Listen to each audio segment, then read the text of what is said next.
திருப்பரங்குன்றம் ஆறுபடை வீடின் முதல் வீடு இப்பொழுது அயோத்தியில் கலவரத்தை முடித்தவர்கள், அயோத்தியில் நாடாளுமன்ற தேர்தலில் படுதோல்வி அடைந்தவர்கள், அந்த கூட்டம் இப்பொழுது ஆறுபடை வீடான முதல் வீடு திருப்பரங்குன்றத்தில் தன்னுடைய கலகத்தை செய்ய ஆரம்பித்திருக்கிறது. வட மாநிலங்களில் இவர்களுடைய மத அரசியல் தோல்வியடைந்து வருகிறது. இப்பொழுது தமிழ்நாட்டில் ஆறுபடை வீடு முருகனின் முதல் படையான திருப்பரங்குன்றத்தில் கலவர பூமியாக மாற்றுவதற்கும் மத நல்லிணக்கத்தை கெடுப்பதற்கும் அங்கே ஒரு கும்பல் வெளியிலிருந்து மக்களை கூட்டி வந்து உள்ளூர் மக்களுக்கு எதிராகவும் இந்த பிரச்சனையை கையில் எடுத்திருக்கிறது. இதை காங்கிரஸ் பேரியக்கம் வன்மையாக கண்டிக்கிறது. நாளை காங்கிரஸ் பேரியக்கத்தின் சார்பாக எங்களுடைய தலைவர் பெருமக்களோடு திருப்பரங்குன்றம் ஆலய வழிபாடு செய்ய செல்ல இருக்கிறோம். அதே நேரத்தில் சிக்கந்தர் பாதுஷாவையும் வழிபட இருக்கிறோம். இந்த மத நல்லிணக்கத்தை வலியுறுத்தி தமிழ்நாடு முழுவதும் இப்பொழுது பிரச்சாரம் செய்யும் காலகட்டாயத்தில் நாம் இருக்கிறோம். தமிழ்நாடு அரசு மிகவும் கவனமாக இருக்க வேண்டும், எச்சரிக்கையாக இருக்க வேண்டும். இந்தியாவில் எந்த மாநிலத்திலும் இல்லாத வளர்ச்சி தமிழ்நாட்டில் ஏற்பட்டு கொண்டிருக்கிறது. அது அந்நிய நாட்டு முதலீடாகட்டும், தொழிற்சாலை உற்பத்தியாகட்டும், உள்நாட்டு உற்பத்தி, வெளிநாட்டு ஏற்றுமதிகள், கல்வித்துறையில் புரட்சி, இதையெல்லாம் கெடுப்பதற்கு நசுக்குவதற்கும் ஆர்எஸ்எஸ், இந்து முன்னணி அமைப்புகள் பாஜகவோட துணையோடு தமிழ்நாட்டை கலவர பூமியாக மாற்றுவதற்கு முயற்சி செய்து வருகிறார்கள். இதை ஜனநாயக சக்திகள் அனைவரும் ஒன்றிணைந்து இப்படிப்பட்ட சக்திகளை அடையாளம் காட்ட வேண்டும். ஆன்மீகம் என்பது வேறு, அரசியல் என்பது வேறு. அரசியலை ஆன்மீகத்தில் கலக்கக்கூடாது. அரசியலை ஆன்மீகத்தில் கலந்தால் தமிழ்நாட்டு மக்கள் அவர்களுக்கு எச்சரிக்கை விடுப்பார்கள்.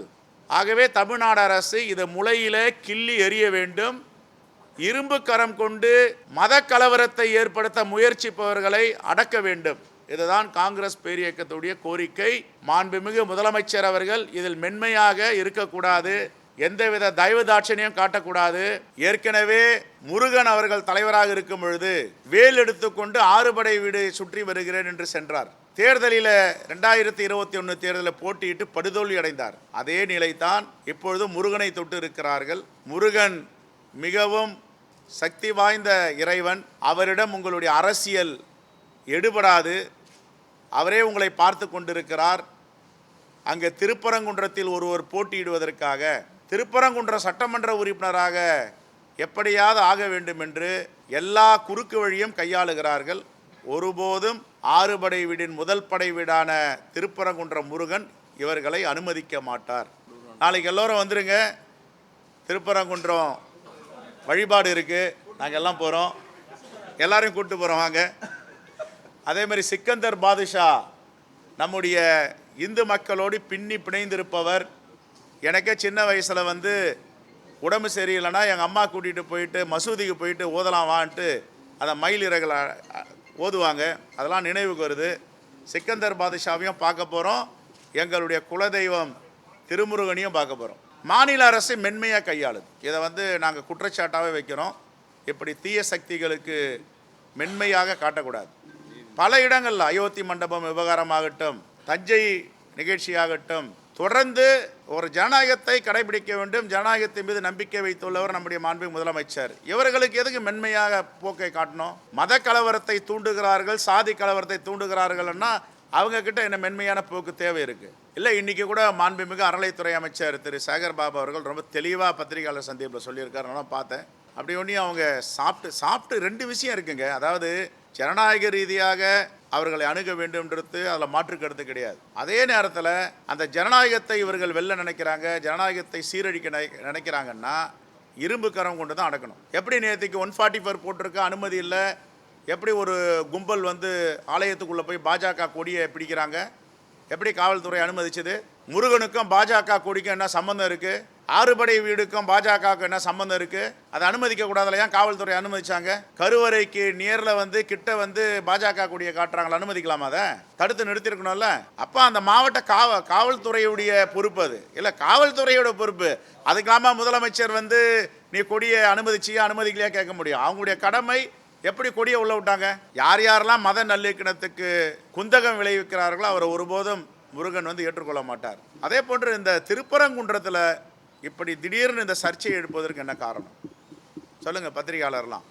1920 அப்போது தேவஸ்தானம் ஒரு வழக்கு தொடர்றாங்க. 23 ஒரு தீர்ப்பு வருது. 1923 என்ன தீர்ப்பு வருது? கொடுத்தவர் மணி ஐயரே கொடுக்குறார் தீர்ப்பு. இது வந்து சிக்கந்தர் பாதுஷாவுடைய இடம் தான், நெல்லித்தோப்பு பகுதி இவங்களது தான், அந்த பகுதியில் அவங்க இருக்கட்டும், இந்த பகுதியில் இவங்க இருக்கட்டும், ஜட்ஜ்மெண்ட் கொடுக்குறாரு.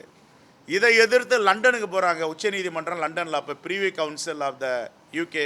அவங்க என்ன சொன்னாங்க? 5 நீதிபதிகள் தீர்ப்பு கொடுத்துருக்காங்க. அந்த நீதிபதிகள் எல்லோரும் ரொம்ப தெளிவாக சொல்லியிருக்கிறாங்க. ராமையர் கொடுத்த தீர்ப்பை privy council of supreme court நீதி அரசர்கள் lord Hodgkin, lord George, lord Macmillan அடங்கிய பெஞ்ச் வந்து தீர்ப்பு கொடுக்குறாங்க. இந்த சிக்கந்தர் பள்ளிவாசல் அந்த பகுதி அனைத்தும் இஸ்லாமியர்களுக்கு சொந்தமானது, அதை எந்தவித தடையும் செய்யக்கூடாதுன்னு நான் கேட்குறேன். இந்த எச் ராஜா, அண்ணாமலை போன்றவர்கள்லாம் காலங்காலமாக இஸ்லாமியர்களும் இந்துக்களும் பின்னி பிணைந்து வாழுகிறார்கள். இவங்களை வரலாறு தெரியுமா?